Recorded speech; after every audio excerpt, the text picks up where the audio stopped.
Hi, welcome back. Today I'm making black bean stuffed sweet potatoes. The ingredients and directions are listed below, and this recipe can be put together in 15 minutes or less. Let's get started.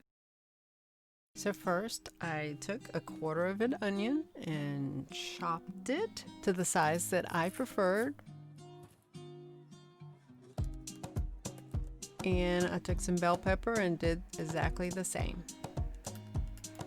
Remember, you can add other things that you would like to this dish. These are what I chose, but please choose your favorites and add them also. Normally, I do not use oil to cook, or I avoid it when I don't need to, and so I just steam these vegetables. And you will see, even though I only use water, they will begin to caramelize. Next, I add in the mushrooms, and they will soak in all the delicious flavors of the onions and bell peppers. A little salt, and don't forget the pepper. So next I add in some garlic. Garlic and onions pair well together in just about any dish, so I didn't want to forget them in this dish either. Continue to add the water as needed, so you really don't want to add in too much water when you're cooking vegetables this way, but as it may begin to burn, you do want to add some more water.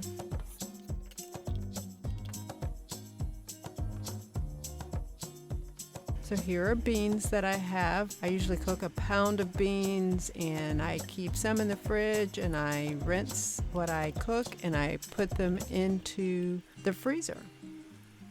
So next I decided that I wanted some kale.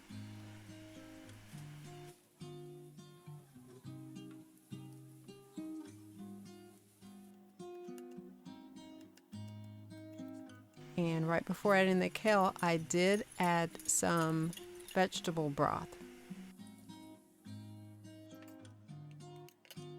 And I'm going to cook the kale until wilted. Give it a little taste here.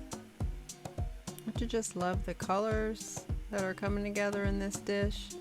And I decided it was missing red. No, actually the flavor, the smoky flavor of paprika. So I added some here.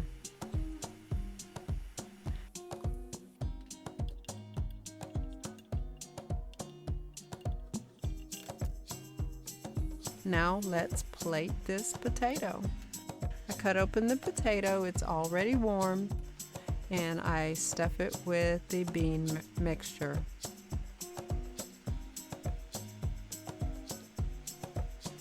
Now the recipe here makes enough for 2 stuffed sweet potatoes, and you can add as many or as little beans as you like. I decided to top this with my favorite cashew cream cilantro dressing, some avocado, and I even sprinkled some cilantro on top. And actually, after topping it, I smushed it and then I added even more toppings. I hope you enjoyed this as much as I did. Until next time, continue to eat real food for your health and well-being.